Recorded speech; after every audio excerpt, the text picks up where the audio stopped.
Hello and welcome. Today we're going to do a run through of the whole of the first topic for AQA GCSE Biology. But before we do that, let's have a quick look at something that's very important. This is the specification.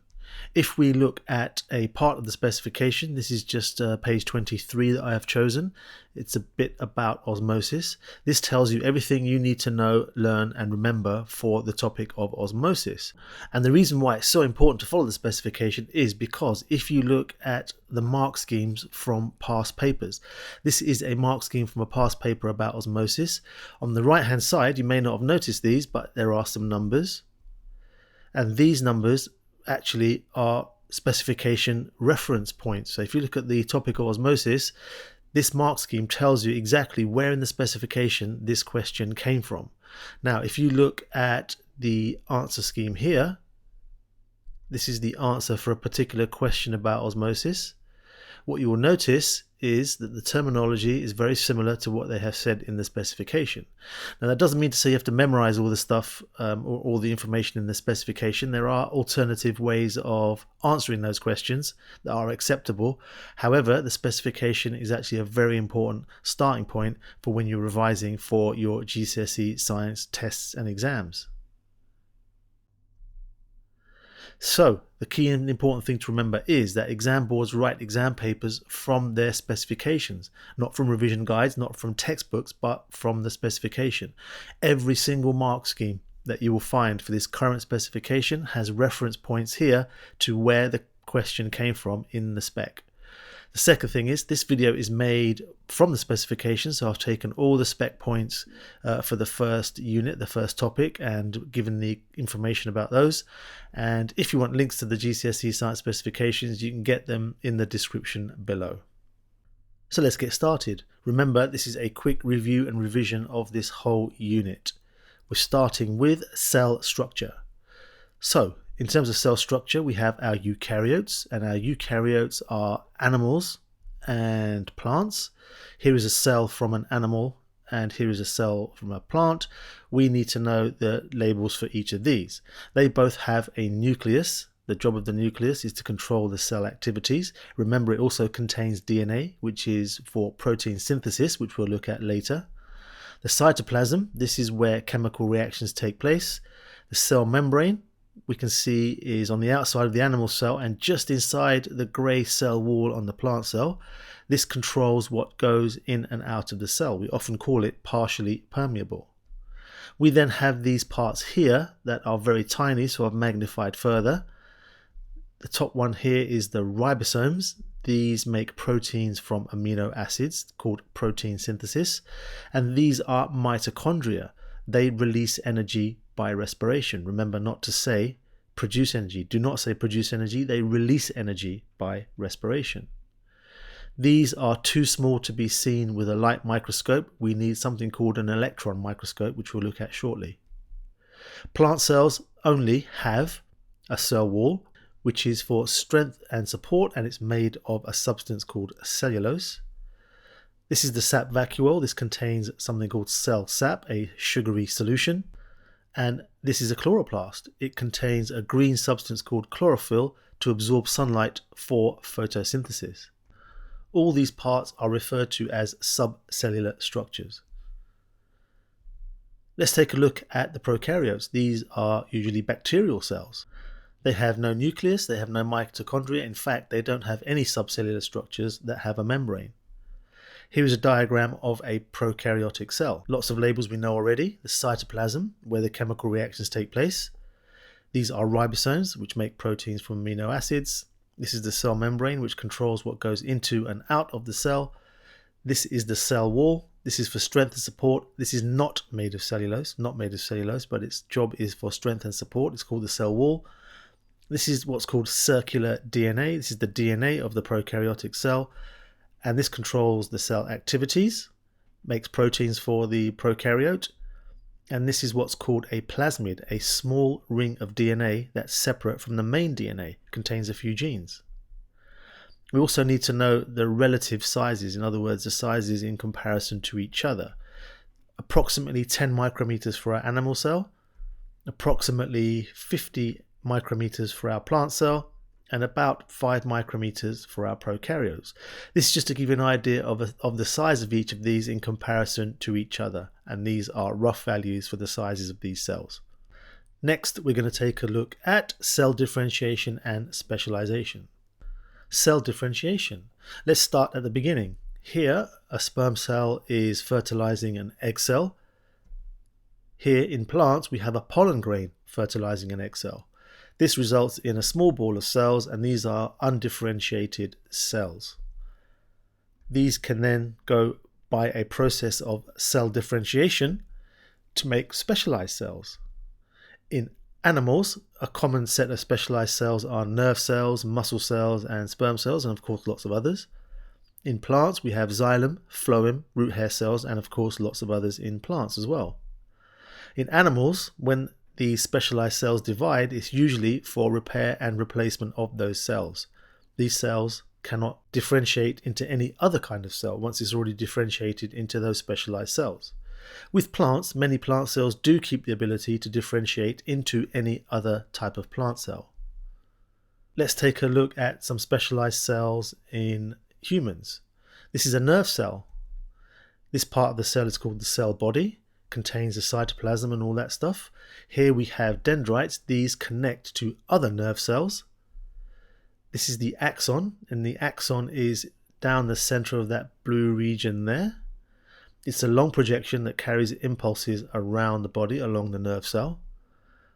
We then have an insulating sheath, some insulation. This has the job of speeding up the electrical impulse. At the end, we have axon terminals. Often synapses are joined onto that, and we'll take a look at that in a later video. Then we have a sperm cell. Here's a diagram of a sperm cell. We have a midpiece here. This has lots of mitochondria which provide energy for the tail to move. If we look in there, we can see the mitochondria there. This is the tail. This is for swimming towards the egg. At the top or the tip of the sperm cell, we have something called an acrosome. This contains enzymes for penetrating the egg cell membrane so the nucleus can get into the egg cell. Here's the nucleus. Contains 23 chromosomes in humans. Human sperm cells contain 23 chromosomes. Another cell we need to know about is the muscle cell. Here is a diagram of some muscle cells. They have fibers that can shorten for muscle contraction to allow movement of the body. They have lots of mitochondria that provide energy for the contraction, and they contain a store of something called glycogen for stored energy. We have some cells in plants that we need to know about. Xylem cells. They have no end plates. They are long tube-shaped cells, but they have no plates at the end of them. This is so that water can pass through the xylem tissue. There is no cytoplasm. Xylem cells are dead, but that helps to allow more water to flow through the xylem cells. We also have these rings of a woody material called lignin. This helps to support the xylem cells and stops them from collapsing. And remember, xylem is dead tissue, it's non-living, it has no cytoplasm. We have phloem next. Remember, both xylem and phloem are made of elongated cells, cells that are long, tube-shaped. These form tubes for transport. Phloem cells have very little cytoplasm. They are not dead, they do have cytoplasm, but only very little cytoplasm. This is to allow more solution to be able to pass through the phloem cells. They also have end plates, but these end plates have tiny little holes called pores to allow dissolved substances through, the dissolved substances in solution.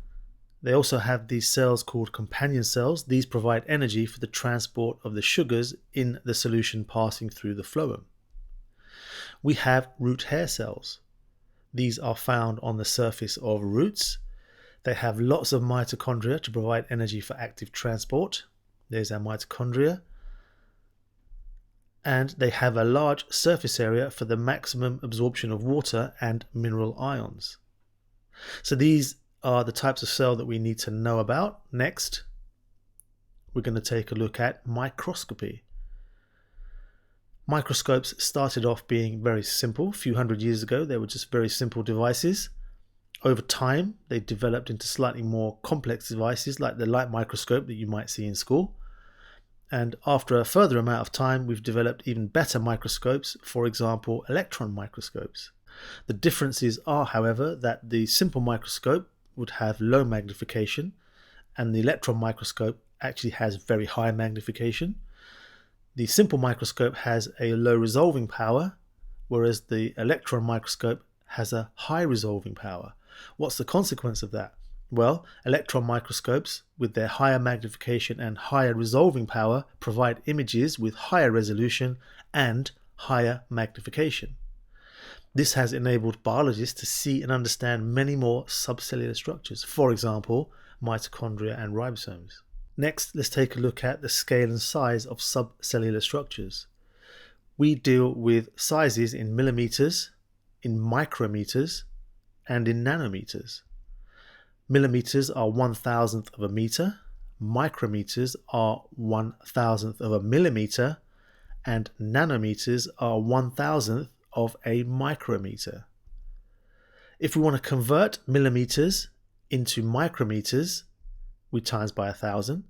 If we want to convert micrometers into nanometers, we times by 1,000.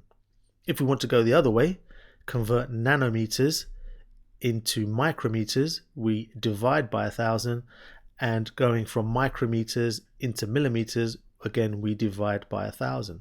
That's how we should do our conversions, which are very useful for many types of questions to do with microscopes. Magnification calculations. Magnification is equal to the size of an image, the size of a picture, divided by the real size of the real object. Some people like to use a formula triangle, and a formula triangle might look like this. Don't forget, when we're doing the size of the image and the size of the real object, we have to convert the units so they are the same, and our size and scale in the bottom left will help us do that. Here's an example. Here's a root hair cell. The projection is 5 millimeters on the image. It says calculate the magnification of the root hair. The real root hair is 20 micrometers. So firstly, let's convert 5 millimeters into micrometers. So based on what we have learned in the bottom left there, we times 5 by 1,000. That gives us 5,000 micrometers. And then we divide by the 20 micrometers given in the question. That gives us an answer of 250. So the magnification is times 250. Don't forget to put a little time sign there. Example number 2. Here is the sperm cell. The magnification is given as times 2,000. It says calculate the real length of the sperm cell. The image size is 10 millimeters, and it asks you to give your answer in micrometers. The size of the real object is equal to 10 divided by 2,000 if we use our formula triangle. This gives us an answer of 0.005 millimeters. We want the answer in micrometers, so to convert that, we times that by 1,000, so we get 5 micrometers. 2 examples of where we might use the magnification formula. Let's take a look at culturing microorganisms. This is for triple science students only. First thing to know and remember is that bacteria divide by simple cell division. This is called binary fission. Here is one bacterium. It can divide into 2 and divide into 4 and continue to divide. Numbers can double as fast as every 20 minutes if we have suitable temperature and suitable nutrients.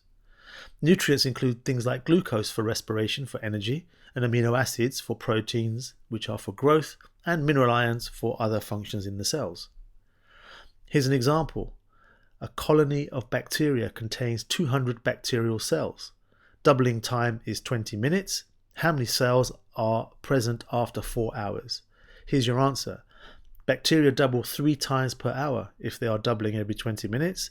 In 4 hours, that means they're going to double 12 times. That means our 200 starting point doubles 12 times. So we can just double that number 12 times on your calculator by doing times 2 12 times. Or we can use this equation here. The starting number times 2 to the power of the number of times it doubles. Gives you the same answer, but it might be easier just to double that number 12 times. Remember, it's not 200 times 12, it's 200 doubling 12 times. That's very different. Next, let's have a look at how we grow uncontaminated cultures of microorganisms.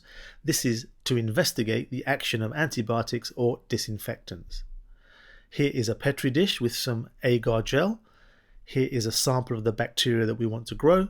Here is something called an inoculating loop, and we also need a lit Bunsen burner as well. So here is our Petri dish with culture media. This is agar gel with nutrients. We sterilize both the Petri dish and the culture media with heat to prevent the growth of unwanted bacteria. Here's our bottle of nutrients and the bacteria that we want to grow. Here's our inoculating loop. It looks a bit like that. It's a metal handle with a wire loop on the end of it. We heat the loop in a flame to kill unwanted microbes because we're going to use the loop to transfer our bacteria into our gel. And here's our Bunsen burner. How do we do this? First step is we wipe our workspace with disinfectant to sterilize and kill unwanted microorganisms. We heat the inoculating loop in the Bunsen burner flame to kill unwanted microorganisms. We let it cool down, and then we open the lid of the bottle very slightly and insert the loop, and then we very quickly replace the lid. We open the lid of the Petri dish very slightly, only very slightly, to reduce the chance of unwanted bacteria getting in, and then we spread the loop on the surface so that spreads the bacteria onto the surface of the agar gel. We quickly close the lid of the Petri dish and seal it with tape. We seal it to prevent unwanted bacteria from entering the agar gel. We incubate this, in other words, we keep it in an oven at 25 degrees to allow the growth of the bacteria, and we have it upside down as shown in the diagram there. Remember, we don't grow at temperatures higher than 25. For example, we would not grow it at 35 degrees because this could encourage the growth of harmful bacteria. Next, we can test antibiotics or antiseptics. Here is a top-down view of a Petri dish with agar gel. It has sterile paper discs with antibiotics on them, or it could have antiseptics on them. Here is our agar gel with the required bacteria growing on it. We leave this for a little while and we see areas of dead bacteria where the gel goes colorless. The bigger the area, the more effective the antibiotic is, or the more effective the antiseptic is. We can calculate the area of where the dead bacteria are, roughly circular shapes, so we use pi r squared. Imagine if we had a radius of one of these circles as 4 millimeters, we would just do 3.14 times 4 squared, so it's 3.14 times 4 times 4, gives an answer of 50.24 millimeters squared. They will often give you the value of pi in the question to the right number of decimal places that they want you to use. The control variables for this experiment, in other words, the things we keep the same, are the area of the discs, the concentration of the antibiotic or the antiseptic on the disc, and the volume of antibiotic on the disc as well. These are our control variables. Next is mitosis and the cell cycle. Cells can divide, and one of the reasons they divide is to repair any damaged tissue in the body. It's also for growth, so it's also for the growth and development of an organism. Cells go through a cell cycle. There are 3 stages: stage 1, stage 2, which is mitosis, and stage 3. We need to know the details of those stages. Here is a parent cell. I've just drawn an enlarged nucleus with chromosomes of DNA inside, and this is part of stage 1. We need to remember that in stage 1, the cell grows and increases the number of subcellular structures, for example, ribosomes and mitochondria. The DNA also replicates to form 2 copies of each chromosome in the cell. This is stage 2. This is what we call mitosis. The key things to remember about this are that the chromosomes line up along the center and then are pulled to each end of the cell, and the nucleus divides. This is stage 3. This is where the cytoplasm and cell membranes divide to form 2 genetically identical cells. Those cells are genetically identical to each other and genetically identical to the parent cell. I've seen this as a 4-mark question in an exam in the past, and the marks would be for saying those 4 points there, the cell cycle. Let's now take a look at stem cells. We'll start with embryonic stem cells. Again, here's a sperm cell fertilizing an egg cell. This is the fertilized egg. This will then grow into a small group of cells, and these are stem cells. They are undifferentiated, in other words, they are not yet specialized. They can be cloned, and these clones of cells can actually be used in medical research. These are called embryonic stem cells. These can differentiate into most other cell types.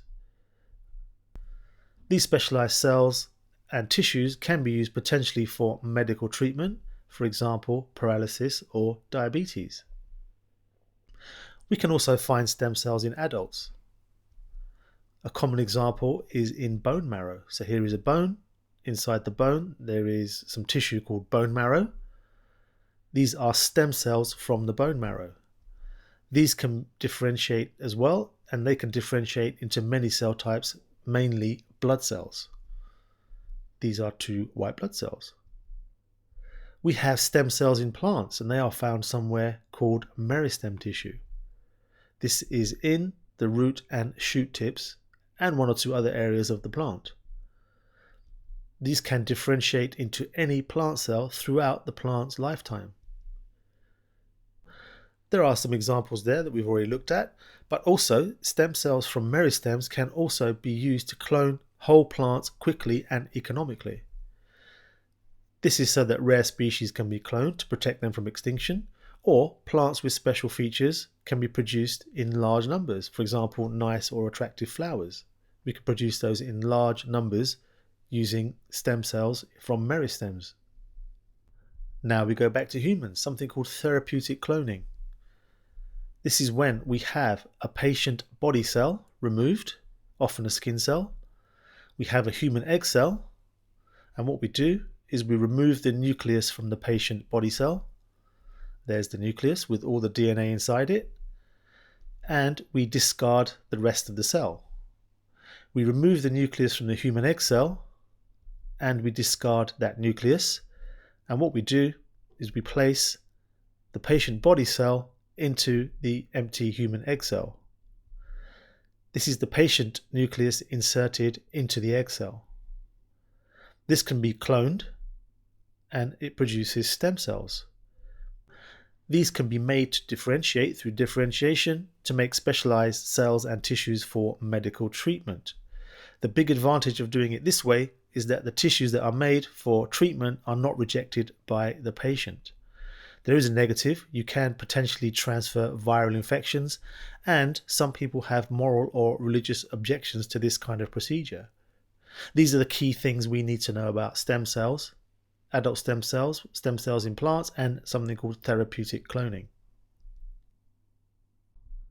Next is diffusion and active transport. We'll start with diffusion. Some substances move into and out of cells by diffusion. This is a very important definition. Diffusion is the spreading out of the particles in a solution or in a gas, giving a net movement from an area of higher concentration to an area of lower concentration. This is sometimes asked in exams. Key things about this are the spreading of the particles with a net movement from an area of higher concentration to an area of lower concentration. Here is an example. We have net movement from the left to the right. On the left, the particles in a higher concentration. On the right, they're in a lower concentration. We end up with equilibrium. There is no more net movement of particles. Examples of diffusion in living things. Here we have some cells in a body, only 2 drawn there. This is a blood supply through some capillaries, and these are particles of oxygen. These will diffuse from an area of high concentration in the blood to an area of lower concentration in the cells.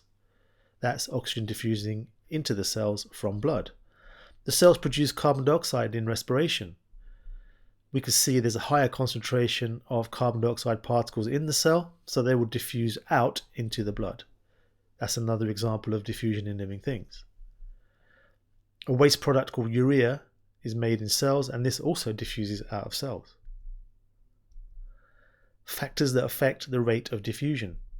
One is the concentration difference between the particles, in other words, the concentration gradient, also known as a diffusion gradient. So on the example here, we've got on the left hand side a much bigger difference in the concentrations of the particles between the inside and the outside of the cell. So we're going to get a higher rate of diffusion on the left and a lower rate of diffusion on the right because there is a smaller diffusion gradient. A bigger difference in concentration gives a faster rate of diffusion. Second factor is temperature. The higher the temperature, the faster the rate of diffusion. That's because particles have more kinetic energy at higher temperatures, so there is more rapid diffusion. The surface area of a membrane if something is diffusing into or out of a cell. This cell here will have a lower rate of diffusion compared to this one, which has a much higher surface area, so therefore a higher rate of diffusion. The bigger the surface area, the faster the rate of diffusion. We need to know these three factors and why they affect the rate of diffusion. Next, we're going to take a look at active transport. This is the movement of particles from an area of lower concentration to an area of higher concentration. This requires energy from respiration. Unlike diffusion, diffusion requires no energy, whereas active transport does require energy. One example is sugar absorption in the small intestine. Here is the small intestine, magnified slightly. There is a lower concentration of sugars in the digested food as it gets absorbed into the blood. There's going to be a higher concentration of sugars in the blood. So sugars are actively transported into the blood so that they are absorbed and can be transported around the body. Another example is in plants. This is root hair cells. Here is our root hair cell. Earlier we talked about the presence of mitochondria for energy for active transport. Well, here we have a lower concentration of mineral ions in the soil. We have a higher concentration of mineral ions inside the root hair cell, so the mineral ions are actively transported into the root hair cell, again using energy from respiration released by the mitochondria. Next, it's diffusion and adaptations for the exchange of substances. The first thing we need to know about is this idea of surface area to volume ratio. Single-celled organisms have a high surface area to volume ratio. This allows sufficient transport of molecules into and out of the cell to meet the needs of the organism. We need to know how to calculate surface area to volume ratio. We often do it with simple shapes like cubes. Here is cube number 1, 2 millimeters in length. All sides are 2 millimeters because it's a cube. To work out surface area, it's the surface area of one side times 6 sides. So it's 2 times 2 times 6, an answer of 24 millimeters squared. The volume is length times width times height. This is 2 times 2 times 2. This gives us an answer of 8. The ratio is 24 to 8, but in biology we take it one step further. We divide 24 by 8 to give us a single number of 3. Here is a second cube. This is a larger cube. This is 4 millimeters. The surface area is 4 times 4 times 6, which is 96 millimeters squared. The volume is 4 times 4 times 4. This is 64 millimeters cubed. The surface area to volume ratio is 96 to 64. We can make that into a single number by dividing 96 by 64. Gives us 1.5. Therefore, the larger the organism, the smaller the surface area to volume ratio.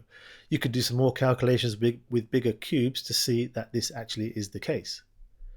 This means larger organisms cannot transport sufficient molecules into their bodies across their surface area because they have a small surface area to volume ratio. We need an exchange and transport system. Here are the adaptations for exchange systems in larger organisms. One example is the small intestine. We have a small intestine there, a cross section. We can magnify that area there and we can see two structures that look like this. These are called villi. One by itself is called a villus. More than one is called or are called villi. There are many blood vessels inside the villi, and if we look at the surface of the villi, we can see there are even smaller structures. These are called microvilli. Villi and microvilli increase surface area for more absorption of food molecules. Villi and microvilli have very thin walls to provide a short diffusion distance. Microvilli have many mitochondria to provide energy for active transport, which we looked at a moment ago. They also have a good blood supply to maintain a high concentration gradient. In other words, the blood constantly takes away the digested food molecules, keeping the concentration in the blood very low to maintain a high concentration gradient. Next, we look at the lungs. Here are some lungs. At the ends of the tubes in the lungs, we have something called alveoli. One by itself is called an alveolus. There's a diagram of an alveolus, and here is a simple version of an alveolus. They are covered by many capillaries. There are many alveoli to provide a large surface area for gas exchange. There's a good blood supply to maintain a high concentration gradient of oxygen and carbon dioxide. The alveoli walls are very thin, or you could say they're only one cell thick to provide a short diffusion distance. And the lungs in this case are ventilated. In other words, fresh air is brought in, bringing in oxygen to maintain a concentration gradient. There will always be a high concentration of oxygen in the lungs because they are ventilated. Next, we have leaves. Key thing about leaves is that they have cells in the structures as shown below. We're going to look at this in more detail in a later video. There are stomata at the bottom side of leaves. The leaves are flat and wide to provide a large surface area. Leaves are thin to provide a short diffusion pathway for gases. There are air spaces between the cells to increase rate of diffusion. And there are stomata that can open and close to increase or decrease gas exchange. The last one we want to look at is gills found in fish. So here is our fish. Here are some structures in the gills. These are gill filaments. If we enlarge one of those filaments, it might look a little something like this. There's our gill filament. There are many gill filaments to provide a large surface area for gas exchange. There's a good blood supply to maintain a concentration gradient of oxygen and carbon dioxide. There are capillary walls which are very thin or only one cell thick to provide a short diffusion distance. And we have fresh water flowing over the filaments all the time to maintain a high concentration of oxygen in the water. Next, we have osmosis. This is the final part to look at. Osmosis is the diffusion of water from a dilute solution to a concentrated solution through a partially permeable membrane. This is the definition, which often gives you 2 or 3 marks if you're asked for it. Let's take an example of a cell that is in a solution. There is my cell there in the green, but what I'm going to do is remove the cell and just simplify the whole diagram. I've got a dilute solution on the outside of the cell that has a high water concentration, so we say it's dilute. Here's our partially permeable membrane, and we have a concentrated solution inside the cell. In other words, a low water concentration. Water, only water, will move into the cell. This is what the cell will look like. Water moves into the plant cell. The plant cell becomes turgid. There is an example of a turgid plant cell. Turgid cells help support a plant and help to keep it upright. There's our turgid cell underneath. Worth noting here that plant cells don't burst because they have a cell wall that prevents them from bursting. If it was an animal cell, movement of water inside could cause it to burst. There is no cell wall in animal cells. Let's take another look at an example of where osmosis happens. This is in root hair cells, a very common feature of this unit. We've got a dilute solution in the soil outside the cell, and we have a more concentrated solution inside the cell. That means water moves into the root hair cells from the soil by osmosis. Let's take a look at the investigation of the effect of a range of solutions of salt or sugar solutions on the mass of plant tissue. We very commonly use potato. We use something called a cork borer to get samples of our tissue. That cork borer will produce equal sizes or equal cylinder shapes. We just need to cut them to the right length so they have an equal shape and as equal as possible mass. We use a paper towel in this experiment, and we use some scales. What we do: step 1, we add about 30 centimeters cubed of a 0.8 moles per decimeter cube solution to a boiling tube. That's an example of a concentration you might use. We repeat this step with equal volumes of 0.6, 0.4 and 0.2 moles per decimeter cubed of sugar solution. We then use water to give a concentration of 0 moles per decimeter cubed. We cut out our 5 cylinders of potato of equal size using a cork borer, and we dry them. Remember, it doesn't have to be potato, it can be other plant tissue, for example carrot. We dry them so that the water on the surface doesn't affect the mass of the potato before we take the mass. We then take the mass of each potato cylinder and place one in each tube. We remove the potato cylinders from the solution after 24 hours if possible, or at least after a few hours. We dry each potato cylinder so that the solution on the surface doesn't affect the mass of the potato, and we do that with a paper towel. And then we reweigh the potato cylinders. We have control variables, in other words, variables that we try and keep the same. That's the temperature, the type of potato, so we don't switch potatoes or switch plant tissue, and the age of the potato. Here are a set of results. We've got the concentrations of the solutions, we've got the mass before, the mass after, the change in mass, and quite importantly, the percent change in mass. The percent change in mass is there to take into account the fact that we have slightly different size masses of potatoes at the start of the experiment. We can then plot these results on a graph. Here are our axes. We will plot the concentration of sugar solution versus the percent change in mass. So we can put our labels on our graph. Percent change in mass goes on the y-axis, concentration on the x-axis. We can put in our numbers. Remember, we've got some negative numbers there where the potato has lost mass. Here are our concentrations. We can plot these points on our graph very carefully. And then we can draw a line of best fit. This one follows a curve of best fit. You will be, in this case, able to draw a straight line or a curve, because it could be either for this example, but there's our line. The point where the line crosses the x-axis is where the potato neither lost nor gained mass. There was no net movement of water, so the concentration inside and outside the potato tissue must be equal. And that point there is 0.24 moles per decimeter cubed. Why does the potato lose mass? This is very commonly asked in exam questions. The solution outside the potato is more concentrated than inside. That's one marking point. Therefore, the water moves out of the potato. That's the second marking point. And mentioning osmosis is the third marking point. Why does the potato gain mass? That's because the solution inside the potato is more concentrated than outside the potato. Water moves in by osmosis. So that's it, the whole of Unit 1 for AQA GCSE Biology. If you found this useful, it'd be awesome if you could give a like and or a subscribe. But other than that, that's us done for today. Thank you for watching, and I'll see you real soon.